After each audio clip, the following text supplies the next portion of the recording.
I don't know whether to call it a mistake or destiny. 8 years ago, I made a decision that I still question every single day. I'm not a perfect person, not a saint. I'm just a woman who couldn't have children, with a heart so desperate to become a mother that I was willing to do anything. Even raise a child who wasn't born from my own flesh and blood. That child was the son of my sister-in-law, a young, beautiful woman who lived carelessly and selfishly. When she got pregnant unexpectedly, her first instinct wasn't to protect the baby, but to protect her image. All she cared about was how to get rid of what she called a burden, and how to save face in front of the world.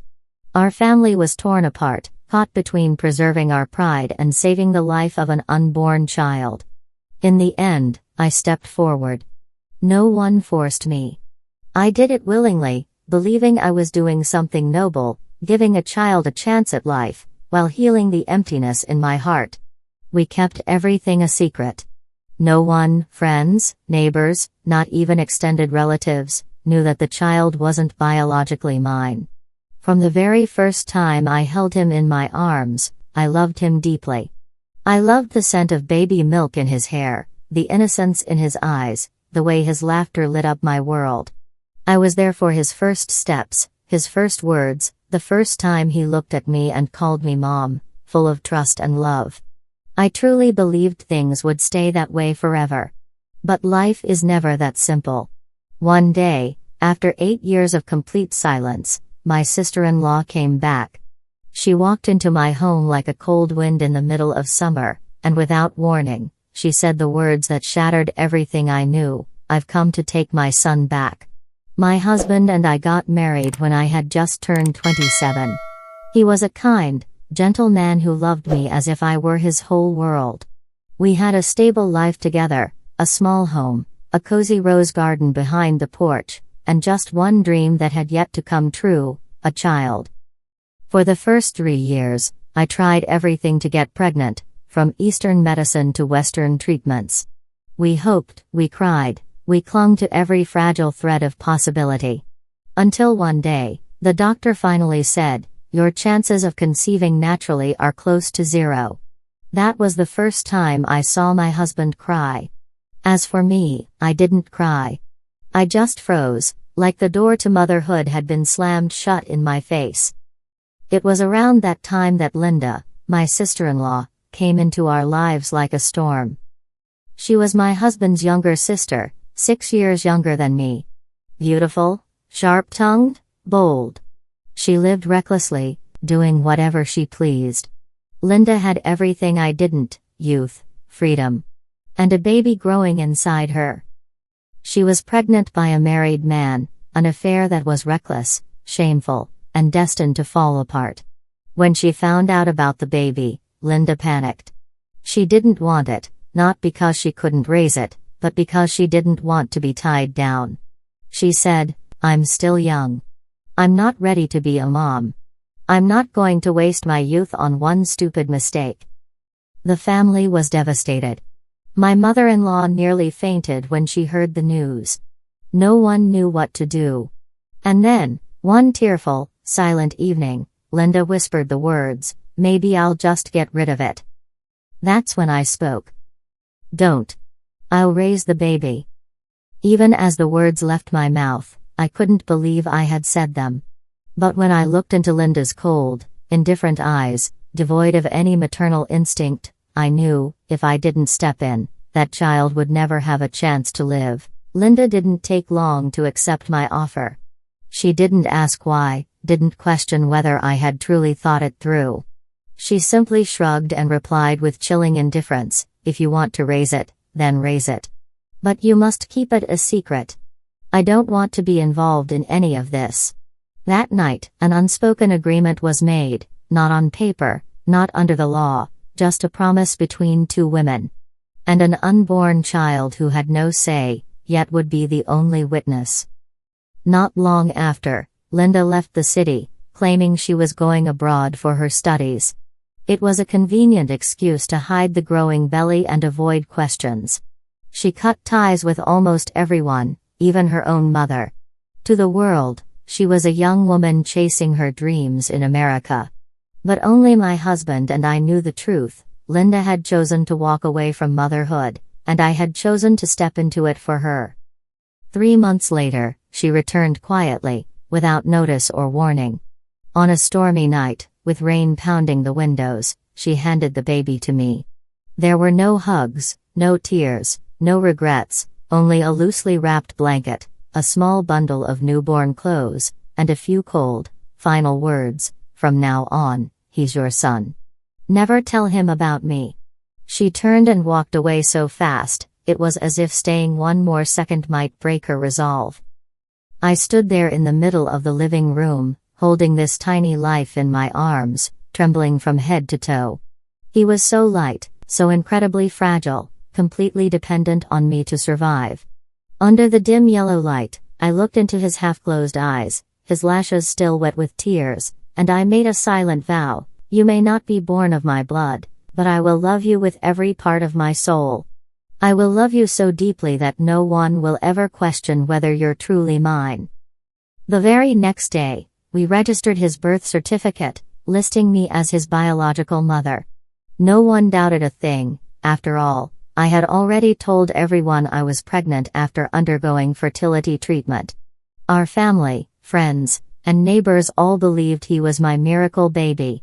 And just like that, a new life began, a life built on love, and protected by a secret that only my heart would carry.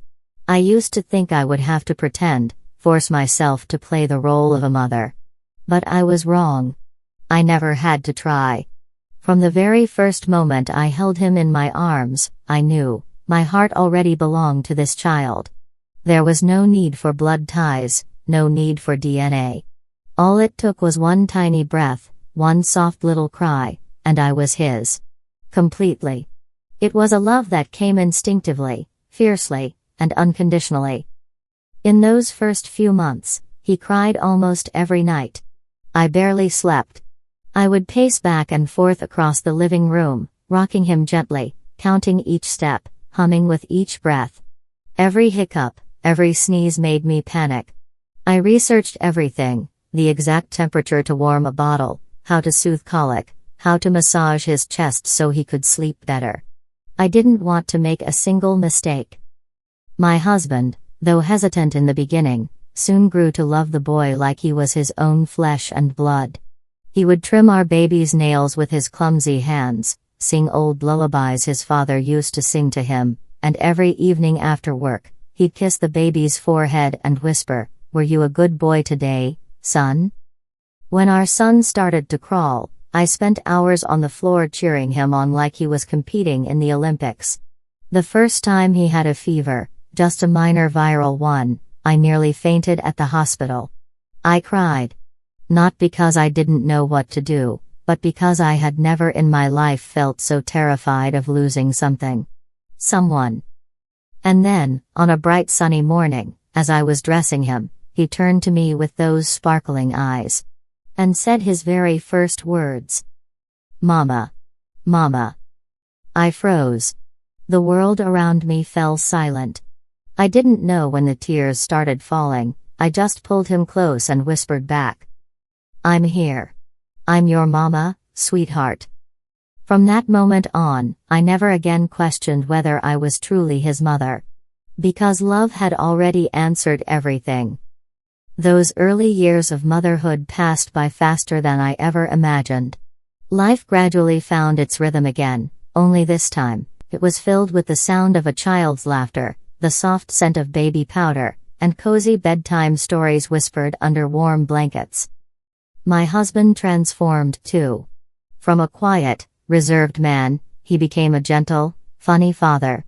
He built a tiny swing in the backyard just for our son, crafting each wooden plank by hand and painting it sky blue because he thought, maybe boys love the sky.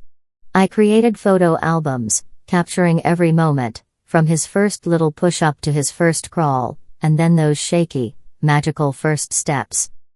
Every night, the three of us would curl up together to watch cartoons, share ice cream, and laugh like nothing in the world could ever touch us. Sometimes, I would just sit and watch that perfect little scene and think to myself, if this is a dream, please. Don't ever wake me up. He grew up fast, charming, bright, and full of love. He'd randomly throw his arms around me, press his cheek against my chest and say, "Mommy, you smell like cookies." That silly little sentence melted me every single time. I used to be afraid I wouldn't have enough love for a child I didn't give birth to. But I was so wrong. I didn't just love him, I lived for him. And yet, beneath those peaceful, joy-filled years, the truth remained. Quiet. Cold. Like a blade hidden in the darkest drawer. Whenever someone would say, "He looks just like you," I'd smile softly and say nothing. When he once asked, "Why don't you have any pictures of when you were pregnant with me?" I pretended to be busy and changed the subject. And every time someone casually mentioned Linda, even in passing, my heart would tighten, as if I had just heard the name of a storm long gone. But never truly forgotten. I never told anyone. Not even my mother-in-law, who adored her grandson more than anything, knew the truth. To the world, I was his biological mother. And I truly believed I could live the rest of my life within that fragile peace. But the past, no matter how deeply buried, always finds its way back. That afternoon started like any other. I was in the kitchen preparing dinner, vegetable soup, braised pork, and the steamed egg dish my son adored. In the living room, he was lying on the floor reading a picture book, while my husband was busy fixing a shelf in the bedroom. Everything felt peaceful. Just like every other afternoon over the past 8 years. Until the doorbell rang. I quickly wiped my hands and went to answer it, and in that moment, my heart nearly stopped. Standing at the door was Linda. After 8 years of complete silence, not a single message, no phone call, not even a word, she returned as if she had never left. She was still beautiful, but no longer had the clumsy, chaotic look of a young girl. Now, she looked like a successful, polished woman, wearing a designer dress, high-end leather handbag, sharp heels, and an overpowering scent of expensive perfume. Her wavy hair was perfectly styled, like she had just walked off the cover of a fashion magazine. Before I could say a word, she spoke, calmly, almost chillingly. "I'm here to take my son." I froze. Not because I was shocked. But because I couldn't believe she could say it so casually, like it was the most natural thing in the world. I stammered, "What? What did you just say? Linda, what are you talking about?" She shrugged, completely unfazed, not even bothering to hold my gaze for more than a second. "He's my son. You've raised him long enough. I'm ready to be his mother now." The room began to spin. 8 years. 8 years of holding him close through every tear, 8 years of sleepless nights during every fever, 8 years of teaching him his first letters, 8 years of being there for every precious little moment of his life. And now she thought she could just show up, decide she was ready, and take him back. No thank you. No hug for the child. Not even a single tear. Just a cold demand from the same woman who once discarded him like a broken toy. Without thinking, I pulled my son into my arms, instinctively, like a mother lion guarding her cub. I said, "He is my son. I am his mother. You can't just show up and claim him like he's something you dropped off for safekeeping." Her eyes flashed with challenge. And as she turned to leave, I heard her mutter under her breath, "You think you can keep him from me? Just wait." And from that moment on, my nightmare truly began. I thought Linda was just throwing out empty threats, lashing out to scare me a little before disappearing again, like she always had. I hoped she had only come to rattle me, to make her presence known, and then vanish once more. But I was wrong. 2 weeks later, I received a court summons. Linda had officially filed a lawsuit, demanding custody of the child and requesting a DNA test to prove biological parentage. I stood frozen, staring at the envelope stamped with the court seal. My hands were shaking so badly, I dropped the glass of water I was holding. When my husband read through the documents, he wrapped his arms tightly around my shoulders and said, "I won't let you go through this alone." We had just stepped into a battle I never imagined I'd have to fight, a legal war to keep the child I had loved and raised as my own for 8 full years. Linda's lawyer was sharp, smart, strategic, and completely devoid of emotion. He didn't care how I had raised the boy, how deeply I loved him, or how happy he was in our home. To him, I was simply a woman with no legal rights, no adoption papers, and no biological connection. The court ordered a DNA test.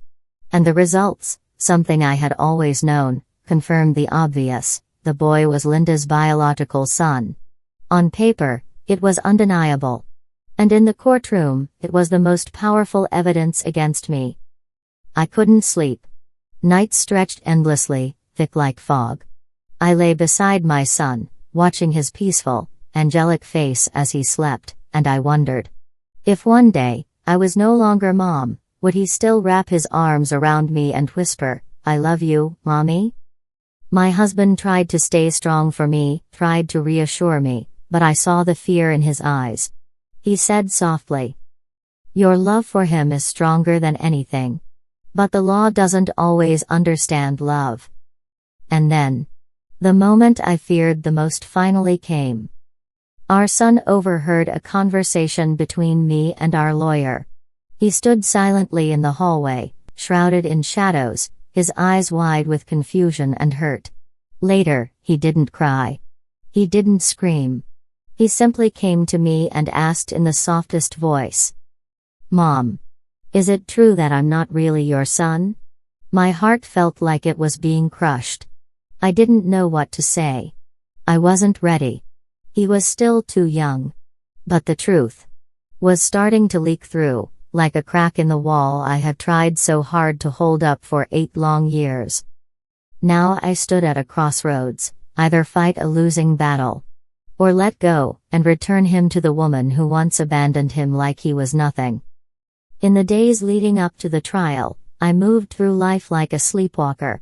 I couldn't tell day from night anymore. Everything around me blurred into a dull haze, except for my son's face. His face remained vivid, like the only light piercing through my darkness. My son still called me Mom. But his voice had changed. It wasn't carefree like before. His eyes carried a question he was too afraid to ask. I could feel it. He sensed something was shifting, something was about to be taken away. And that something was me. Each night, I sat beside his bed, stroking his hair, watching the rise and fall of his breath as he slept. But the peace I used to feel was gone. All that remained was fear, raw, cold, paralyzing fear. I felt small, powerless, and completely broken. I used to believe that if I loved him hard enough, if I poured every piece of my soul into him, that love would be stronger than biology, stronger than blood. But now I know. Love doesn't always come with justice. The law doesn't see the sleepless nights I spent holding him through fevers. It doesn't see the first time I walked him to school, holding his little hand in mine. It doesn't hear the giggles, the lullabies, the whispered I love yous. The law only sees DNA. I had thought I would fight until the bitter end. I told myself I would never give up. But now, seeing the fear in my son's eyes, hearing the cold facts from our lawyer about what might happen, I started to wonder, am I hurting him more by dragging this on? I don't know anymore. All I know is, if the court grants Linda custody tomorrow, if he's really taken from my arms, I don't know if my heart will survive a single beat more. I haven't told him the truth. I don't have the strength. I'm terrified that if I do, his eyes will never look at me the same way again. That the word mommy will disappear from his lips forever. But the thing that haunts me most, the fear that keeps me awake every night, is that when he finally learns the truth, will he still call me Mom? I don't know where the future will take my son. Maybe, in a few weeks, I'll be folding his tiny clothes, tucking away each little shoe he once wore, and placing them gently into a suitcase. Preparing to say goodbye to the only home he's ever known for the past 8 years. Maybe Linda will win.